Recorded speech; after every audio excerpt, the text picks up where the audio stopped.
자, 우리는 마태복음 4장에 그 유명한 세 가지 종류의 시험을 개별적으로 들어가기 전에 지난주에 이어서 큰 산을 바라보듯 4장 전체의 큰 그림을 다루고 있습니다.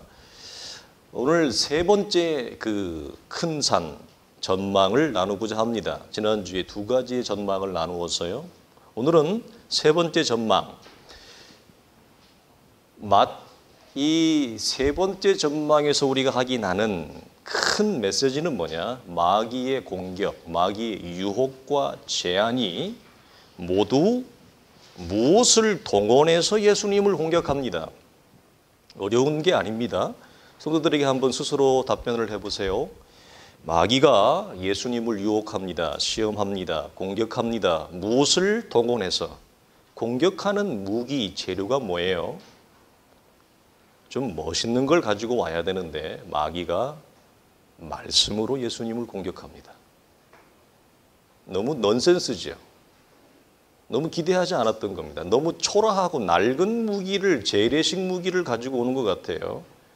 우리 고등학교 때 제가 처음 무기 가지고 제식 훈련했던 6.25 때 썼던 칼빈 소총, 총 같지도 않은 걸 가지고 마귀가 공격하는 것 같아요. 그리고 동시에 예수님이 마귀의 유혹과 제안에 실패하지 아니하시고 모두 다 승리를 거두시는데 승리를 거두는 무기도 뭐예요? 예수님이 기적을 행할 수 있는데 기적을 안 행하세요. 하늘을 날 수 있는데 하늘을 안 나서요. 능력을 일으킬 수 있는데 주님이 능력을 전혀 행하지 않으세요. 모두 다 말씀으로 이깁니다. 이 사실 앞에 우리는 굉장한 담대한 담담한 주목과 깊은 묵상이 필요합니다. 여러분, 마귀의 공격도 말씀, 예수님의 승리도 말씀인 걸 보면서 우리는 무엇을 바라보죠? 기독교의 신앙이 무엇이라고 하는 것을 여기서 우리는 보게 되어집니다. 말씀이 가지는 절대적인 중대함, 말씀이 기독교의 신앙에서 차지하는 절대적인 자리, 말씀을 빼놓고 기독교의 신앙과 성도의 믿음과 구원을 결코 말할 수 없음을 우리는 여기서 봅니다. 처음도 창조도 말씀이요, 세상의 마지막도 말씀이라 라고 하는 우리는 말씀을 기억을 합니다. 여러분, 하나님의 교회로 부름을 받은 성도들, 특별히 교회를 함께 세우도록 부름을 받은 중직자들이 있습니다. 이 중직자들이 하나님의 말씀을 분별하느냐 분별하지 못하느냐는 지금과 같은 영적인 혼탁의 시대에는 너무나도 소중한 것이 되었습니다. 중직자들, 이제는 시대의 패러다임이 바뀌었습니다. 예전에는 한 목회자의 강력한 카리스마로, 한 목회자의 하나님께서 부여받은 강력한 능력으로 교회가 세워졌다면 오늘날의 시대는, 한국교회가 120년이 지나간 오늘날의 시대에는 그렇게 부름받은 목회자와 함께 부름받은 성도들이 하나가 되어 주의 교회를 세워나가는 시대로 한국교회가 진입을 했어요. 여러분, 이 사실을 명심하셔야 됩니다. 예전에 일제강점기, 6.25 동란, 경제개발 5개년 계획과 같이 모든 것이 무너지고 황폐하고 사라지고, 그 중에서 그나마 목회자는 우리가 옛날에 하는 성경학교라도 나와서 지식이 좀 있고 조금 문맹이 열어져서 일반 시민들보다 조금 앞을 볼 수 있는 그런 시대 때는 목회자 한 사람의 강력한 리더십이 교회를 세웠습니다. 그러나 요즘은 교회 안에 목회자만 배운 시대가 아닙니다. 목회자만 똑똑한 시대가 아닙니다. 성도들이 목회자보다 학문적, 이성적 능력이 탁월한 사람이 더 많습니다. 훨씬 많은 시대가 되어졌습니다. 이런 시대에는 목회자 한 사람의 리더십만을 가지고 교회가 세워지는 시대가 아니고, 그 목회자와 함께 신앙적 내용을 동의하며 동조하는 그리고 동일한 신앙 고백을 하는 함께 부름받은 믿음의 지체들을 통해 거룩한 공동체가 세워져 가는 시대로 우리의 시대가, 시대 자체가 전환이 되었어요. 시대가 바뀌었다는 걸 여러분이 아셔야 돼요. 그리고 우리의 아이들이 살아갈 시대는 또 우리와 다른 시대로 진입하고 바뀌었습니다. 내가 사는 시대를 우리의 아이들이 사는 시대로 주입하지 마십시오. 시대가 바뀌었습니다. 마디가. 굉장히 중요한 안목입니다. 여러분, 이런 때에 함께 부름을 받은 교회의 믿음의 지체들이 말씀의 실력, 안목, 말씀을 분별하느냐, 진리이냐, 진리가 아니냐, 말씀이냐, 말씀이 아니냐를 분별할 수 있는 영적인 귀를 가졌다고 하는 것은 교회를 세움에 있어서는 교회의 전폐가 달려있는 거예요. 부름을 받은 믿음의 지체들이 말씀을 분별하지 못한다. 교회는 여러분 어두워집니다. 여러분, 목회자 한 사람으로 교회가 세워지지 않는다는 거, 여러분, 특별히 목회자도 사람이기에 제가 목양을 하다가 믿음에서 벗어나고 말씀에서 벗어난 목회를 할 수가 있을까요, 없을까요?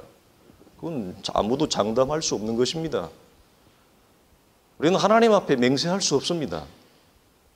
누구나 연약함을 가지고 있기 때문에 목양을 하면서 말씀에서 이탈한 하나님의 뜻을 거스르는 목회와 사역을 할 수도 있습니다.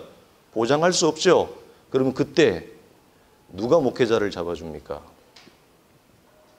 물론 성령이 깨우치시고 사모가 깨우쳐주고, 그러면 우리가 주변에서 보았던, 우리 앞에 보았던 잘못된 말씀에서 이탈한 목양을 하는 목사님들은 성령께서 잡아주지 않았나요? 그 옆에 있는 사모가 잡아주지 않았나요? 무엇 때문에? 굉장히 중요하죠? 이때의 중요한 역할을 하는 게 뭐냐면, 교회에 부름을 받고 세움을 받은 믿음의 거룩한 중직자들이 말씀을 분별할 줄 아는 중직자들이라면 누구를 붙잡아 줍니까? 그때 목회자를 붙잡아 줍니다. 굉장히 중요한 사실이에요. 제가 혹 나중에 아니면 얼마 되지 않아서 잘못된 목양을 하면 저를 붙잡아 줄 사람들이 누구예요? 우리 성도들이에요. 그래서 말씀을 분별하느냐 분별하지 못하느냐는 교회의 전폐가 달려있다 이 말이에요. 목회자가 잘못된 길을 가도 그것이 잘못된 길인 줄 모르며 하나님의 말씀에서 벗어난 것을 모르는 중직자들이라면 동일하게 멸망의 길로 가는 것입니다. 우리는. 그래서 여러분들이 저를 붙잡아 주기를 주의 이름으로 부탁을 드립니다. 제가 늘 강조합니다. 기독교적인 용어와 표현을 사용한다고 해서 다 복음이 아니다. 다 성경이 아니다. 성경적인 용어와 표현을 동원했다면 그것으로 그치지 않고 성경이 원래 말하는 의도와 방식을 따라, 즉 주님께서 그 말씀을 하신 이유와 의도와 목적과 뜻에 맞게 성경을 설명해야 된다. 복음을 나타내야 된다. 그래야 성경이다. 그래야 복음이다. 무늬만 포장만 기독교의 단어와 표현을 동원했을 뿐이지 설명하는 내용과 나타나는 방식은 세상적으로 설명하면 그건 기독교가 아니다. 이 분별해야 되는 것입니다, 성도들이. 자, 우리가 첫 번째 마귀의 공격을 좀 볼까요? 화면에 좀 띄워주시겠어요? 자, 위에 있는 것은 뭐냐면 마귀가 던진 공격의 내용이고요. 밑에 있는 건 뭐냐? 원래 있던 말씀이에요. 자, 이 첫 번째의 말씀을 보면 마귀는 네가 만일 하나님의 아들인데 돌이 무엇 되게 하라? 떡이 되게 하라. 우리가 지난주에 마귀는 우리를 유혹할 때 그 사람의 선천적인 경향, 유전적인 본성, 환경적인 연약함을 전부 다 알고 있다. 그래서 그 사람이 가장 취약하고 약한 것을 뭐한다? 공략한다. 지금의 예수님의 상황이 어떤 상황이에요? 40일을 밤낮으로 줄이신지라. 육체의 배고픔과 굶주림이 있을 때 예수님의 육체의 가장 허점을 마귀는 타고듭니다. 그래서 뭘 해라? 너 능력이 있으니 떡을 만들어 보아라. 그래서 먹어서 배부름을 만족시키라 이 말이죠. 자, 그래서 이 말씀을 볼 때는 동일한 말씀처럼 보입니다. 여러분 잘 분별하십시오. 그러나 밑에 있는 신명기 8장 3절에 있는 말씀의 원래의 의도는 뭘까요? 잘 아는 말씀이죠. 여러분 이 말씀은 성도가 배고픔을 채우는 것, 먹는 것의 문제를 해결하는 것으로는 구원받은 성도는 이 땅을 만족하며 행복하며 즐겁게 살아갈 수 없고, 위로부터 주어지는 하나님의 입에서 나오는 말씀을 먹지 아니하면 우리의 영혼의 굶주림과 허기짐이 먹는 문제를 해결하고 사는 문제를 해결하고, 내가 풍족한 물질이 있음에도 불구하고 내 안에 찾아오는 영혼의 굶주림, 영혼의 목마름, 이 외로움을 해결할 재간이 없다. 늘 얘기하죠. 자식이 채워줄 것 같죠? 못 채워줘요, 여러분. 사람이 그걸 채워줄 것 같죠? 못 채워줘요.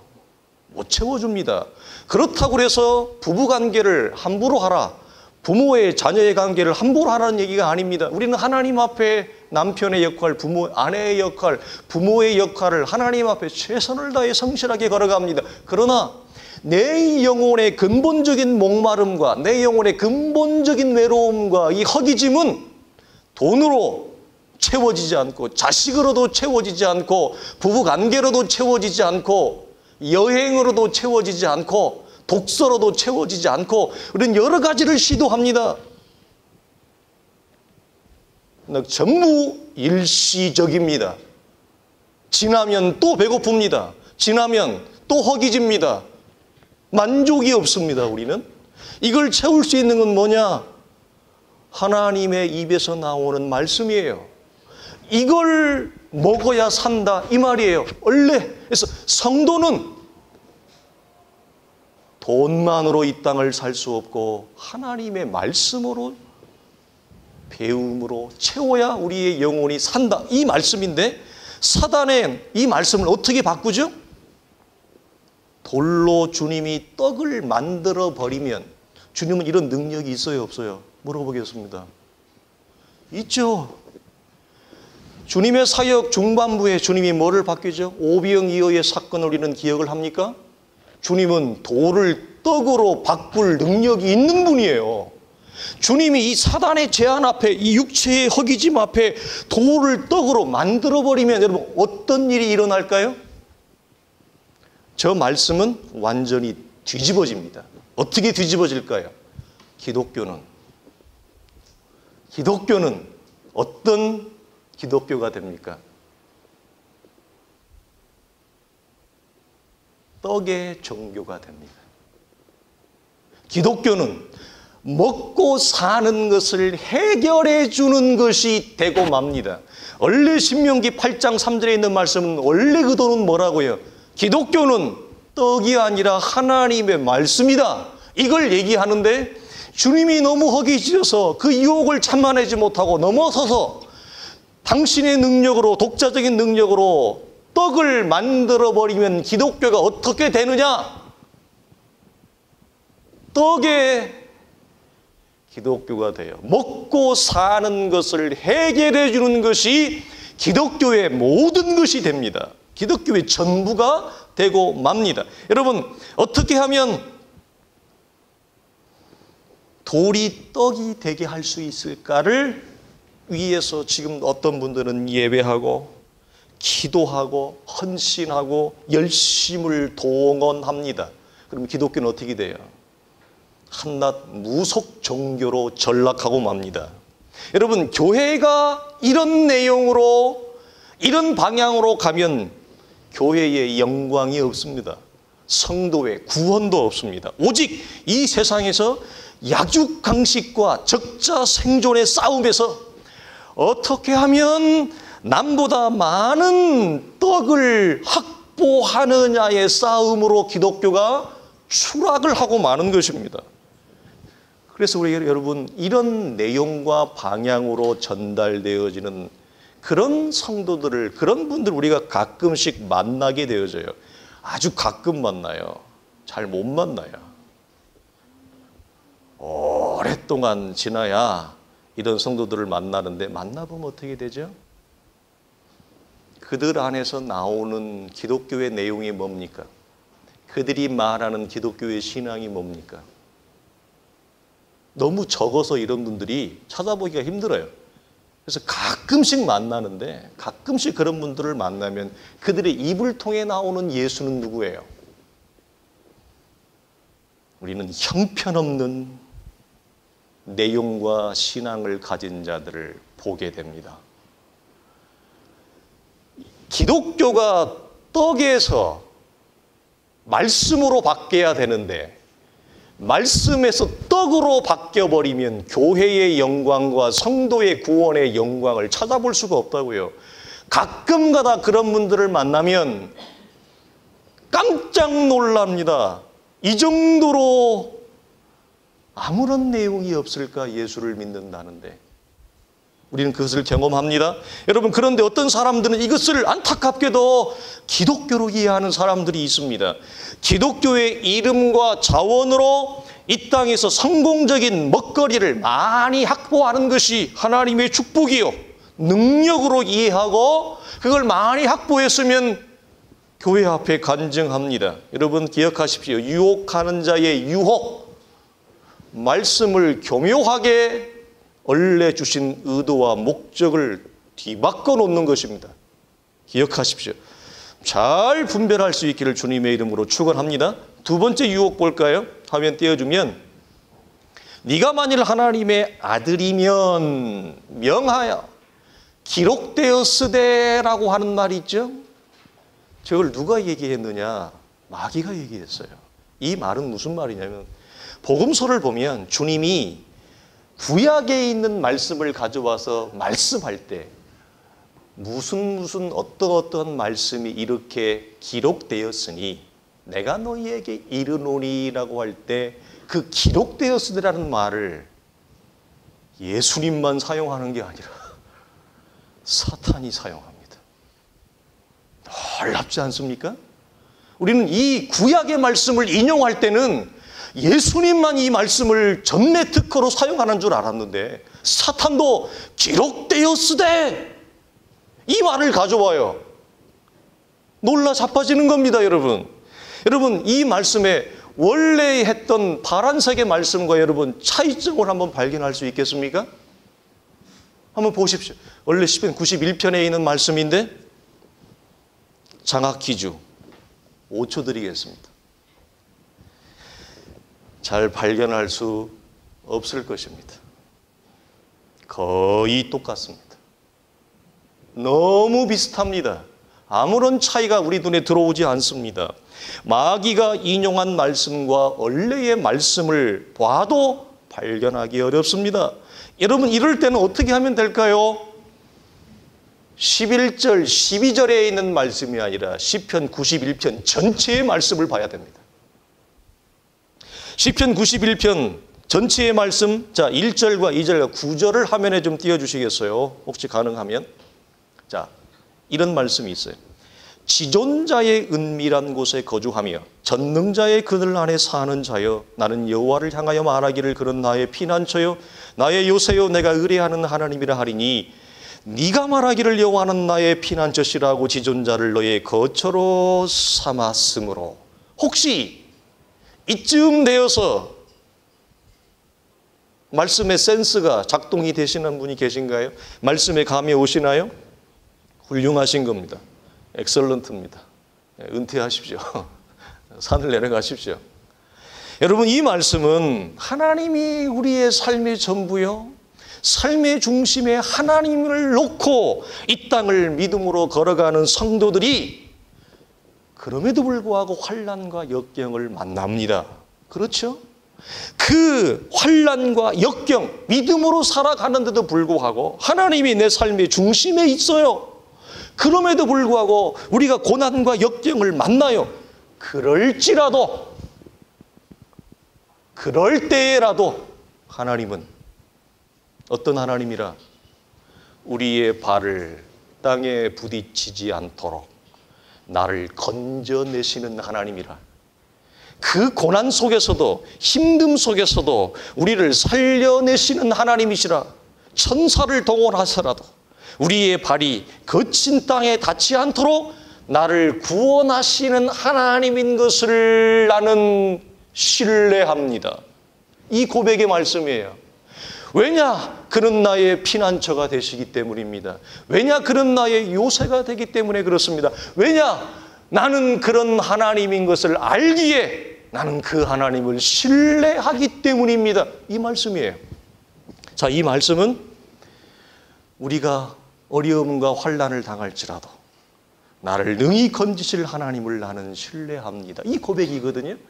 우리가 읽지 않았지만 그 뒤에 보면 우리가 잘 아는 대로 네가 독사의 독을 뱀에 물릴지라도 이런 말씀이 나와요. 우리가 예수 믿다가 이 땅을 믿음으로 살아가다가 복음과 함께 살아가다가 우리가 원하지 않은 독사의 독에 물릴 수가 있어요.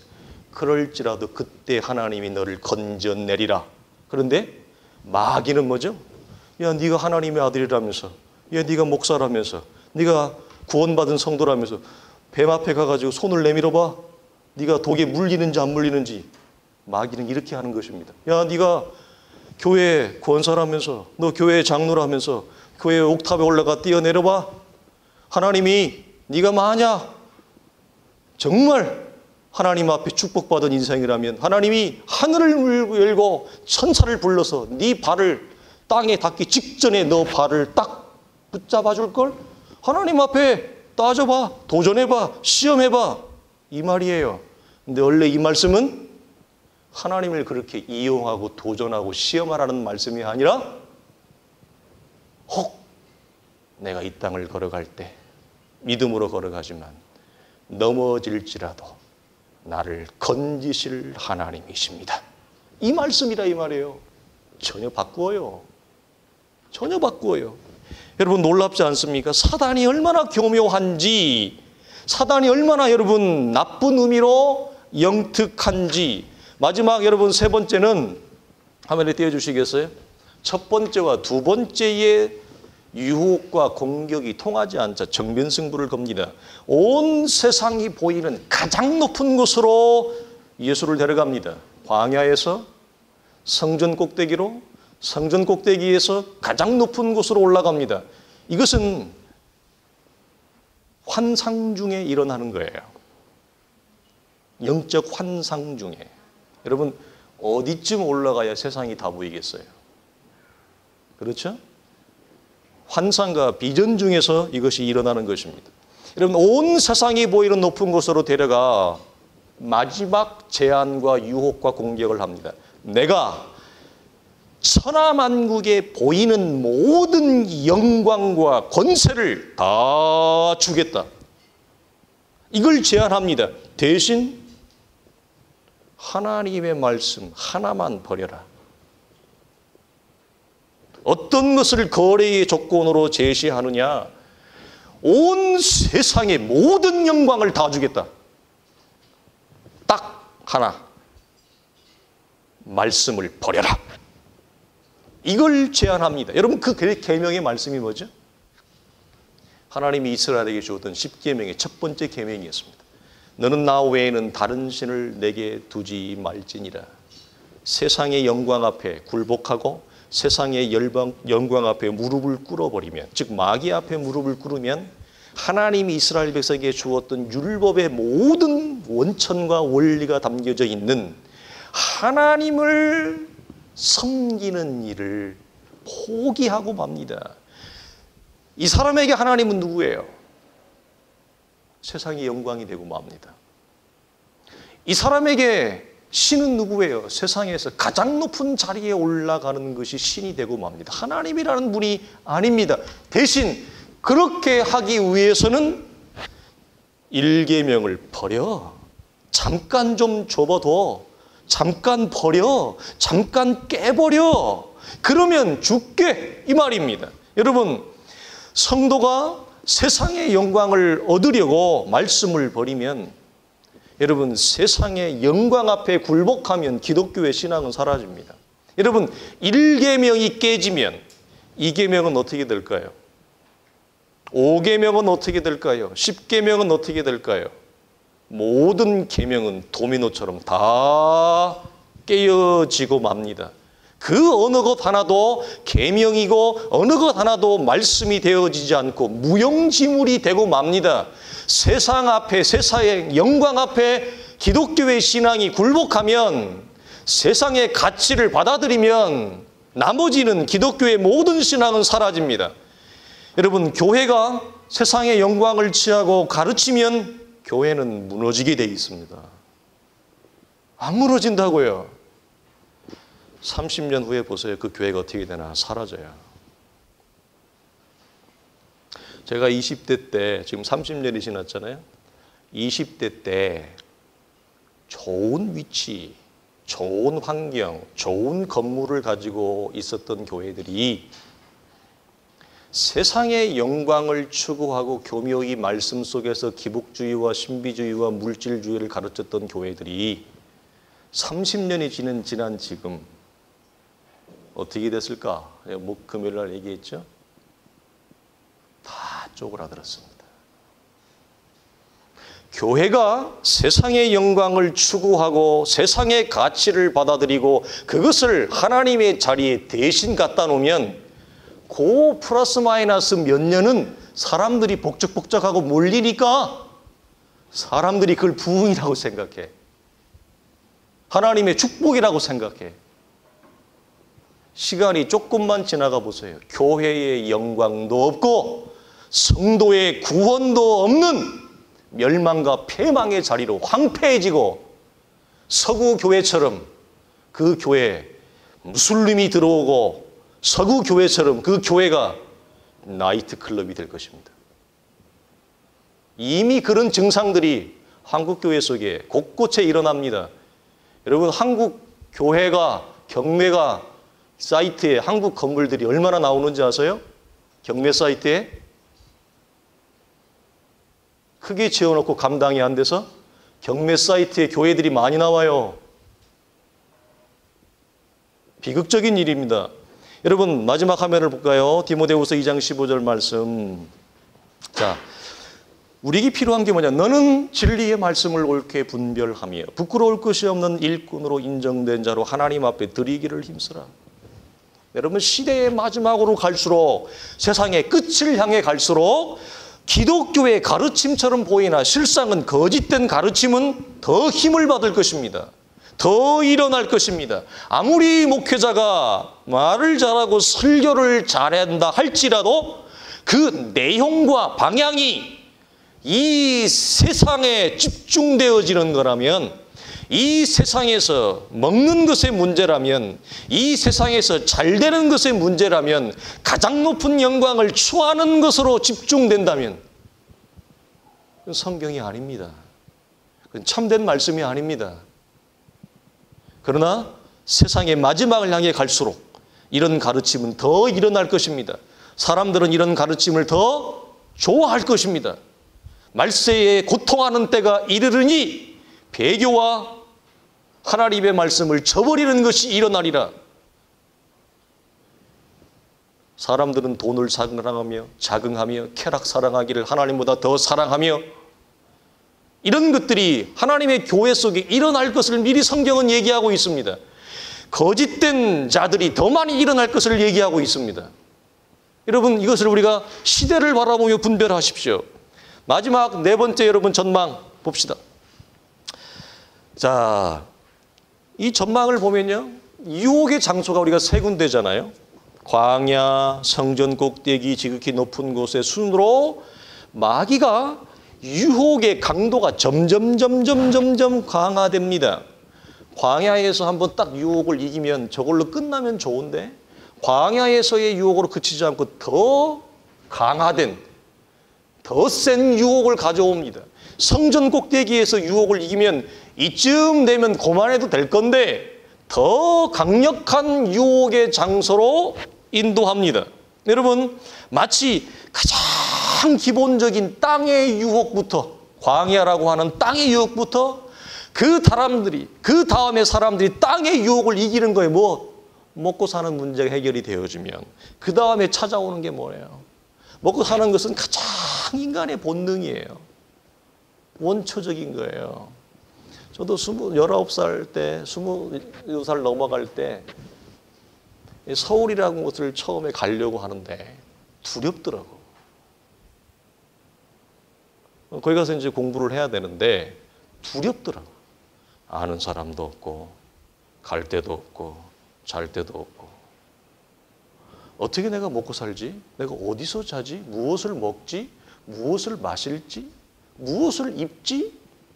여러분, 이거 가장 인간의 본능적인 거예요. 두려워요. 죽음만 두려운 게 아니라 내가 먹고 사는 문제를 해결할 수 없다고 하는 것은 상당한 두려움과 공포감을 줘요. 아니, 내가 가장인데 내가 처자식을 못 먹여 살려. 두렵잖아요.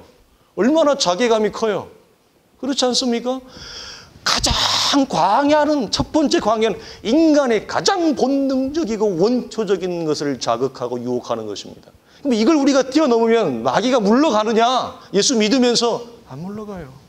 그 다음에 찾아와요. 나를 또 다른 조금 더 상승된 곳으로. 그래서 지리적인 상승이 올라갈수록 유혹은 점진적으로 더 세져요. 그래서 그 다음에 우리 찾아 유명해지고 싶은 거예요. 어디에서? 내가 하는 분야에서 최고가 되고 싶은 거죠.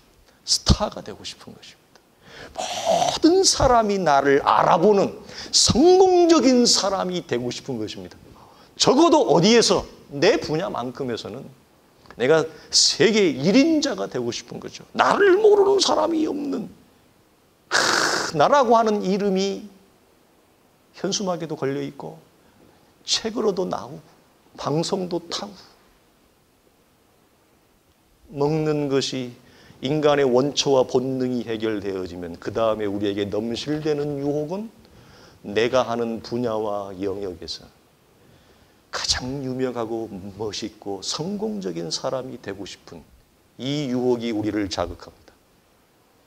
그걸 넘어서서 과연 이 두 번째까지 우리가 올 수 있을까? 저는 대부분의, 저를 포함하여 대부분의 우리는 어디에서 지금 먼지 쓰고 땀 흘리고 있다? 광야에서 먼지 쓰고 땀 흘리고 거기서 뺑뺑뺑 도는 거야. 대부분의 사람들은 광야를 넘어서지 못합니다. 그러나 혹 어떤 사람이 저 광야를 점프한다 그러면 없느냐? 바로 천국으로 가면 좋겠지만 그렇지 않고 두 번째가 기다립니다. 두 번째를 만약에 넘어서는 사람이 있다. 우리 속에 들어오는 게 뭐죠? 여러분이 만약에 그 자리에 올라갔어요. 그럼 여러분 속에 넘실거리는 거대한 비전과 야망은 뭐예요? 이 세상을 주무르고 싶은 거예요. 아시겠습니까? 이 세상을 통째로 주무르고 싶은 것입니다. 안 그럴 것 같죠? 우리가 저기까지 못 가서 그렇지. 우리가 만약 저 자리를 가면 나는 내가 주무를 수가 없어서 그렇지, 주무를 수 있다면 온 세상을 다 주무를 것입니다. 만약 그걸 넘어가면 이미 수없이 반역과 거역을 하면서 그 자리에 왔지만 하나님의 목줄을 주무르려고 할 것입니다. 인생이. 그래서 인생은 하나님을 알지 못하면 유혹과 욕심의 수레바퀴를 벗어날 수가 없습니다. 평생 잡히지 않는 그 유혹과 욕심의 헛된 수레바퀴를 돌다가 한 줌 죄로 끝납니다. 그래서 잠언에 뭐라고, 전도서에 뭐라고요? 잡힐 수 없는 세상을 잡아보려고 한평생 해 아래 달려왔는데 아무것도 잡은 거 없이 세상을 떠나니 해 아래 수고하는 모든 인생의 걸음이 헛되고 헛되며 헛되고 헛되라. 그리고 한 줌으로 사라지는 것입니다. 아무도 그 사람을 기억하지 못합니다. 심지어 그 자식도 그 아비가, 그 어미가 죽은 무덤을 가지 않는 그런 존재로 세상을 마감할 수 있습니다. 인생이 여러분 그렇습니다. 여러분 오늘 다 하려고 했는데 또 남았네. 어떡하지? 전체적인 전망 마지막 이 참 중요한데 조금 갈까요?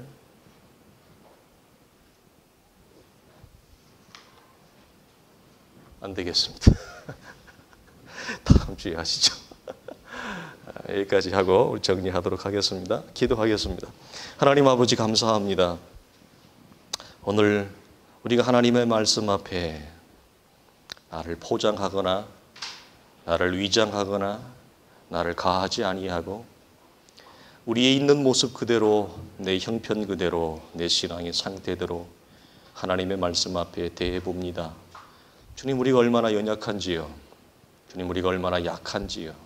깨어지기 쉽고 넘어지기 쉽고 상처기가 나기 쉬운 우리의 모습인 것을 주님 앞에 고백합니다. 주여 우리는 유혹 앞에 약합니다. 시험과 도전 앞에 넘어집니다. 주여 우리를 불쌍히 여기시고 우리를 구원하신 예수 그리스도의 십자가의 구속의 권세와 능력으로 우리를 붙들어 주시옵소서. 죄와 사망의 권세에서 우리를 살려내시며 우리의 죄를 동이서에서 먼 것처럼 멀리 하시며 가장 깊은 바다 밑으로 우리의 죄가를 버리시겠다 말씀하신 아버지의 말씀을 기억합니다.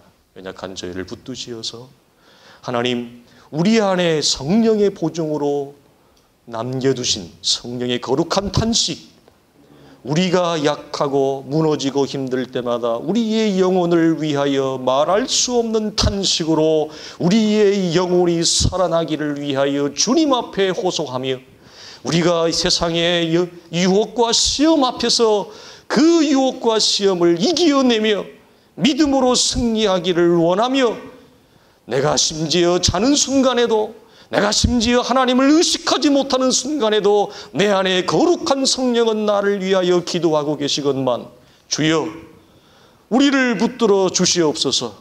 우리를 이 죄악에서 우리를 이 유혹의 시험에서 하나님의 거룩한 말씀과 우리 안에 허락하신 구원의 거룩한 능력과 부활의 권세로 하나님이여 주님이 이기셨던 이 모든 시험을 우리도 이기게 하시고 말씀으로 담대히 승리를 쟁취하셨던 것처럼 우리 또한 생명과 진리의 말씀으로 피 흘리기까지 싸워 이 싸움에서 승리할 수 있는 사랑하는 온 성도들과 주의 거룩한 공동체가 되어지도록 우리 하나님 축복하여 주시옵소서. 우리 주 예수 그리스도의 이름으로 간절히 기도하옵나이다. 아멘. 이제는 우리 주 예수 그리스도의 은혜와 우리 하나님의 크신 사랑과 성령의 감화감동 역사하심이 유혹과 시험 앞에서 혼란스러워하며 유혹과 시험 앞에서 고통스러워하는 우리를 붙들어 기어이 하나님의 말씀 위에 기어이 하나님의 나라의 영광에 이르기를 원하며 오늘도 성령과 말씀으로 채우심에 역사하신 하나님의 은혜를 따라 하나님의 영광과 하나님의 나라를 이 땅 가운데 보이기를 원하며 믿음의 온전함과 믿음의 거룩한 영광과 믿음이 보이는 말로 형용할 수 없는 하나님의 나라의 가치를 이 땅에 보이기를 원하는 사랑하는 성도들의 거룩한 신앙의 싸움과 여정과 경영하는 모든 사업과 터전과 사랑하는 우리의 자녀들과 주의 교회 위에 이제로부터 영원토록 항상 함께 있을지어다. 아멘.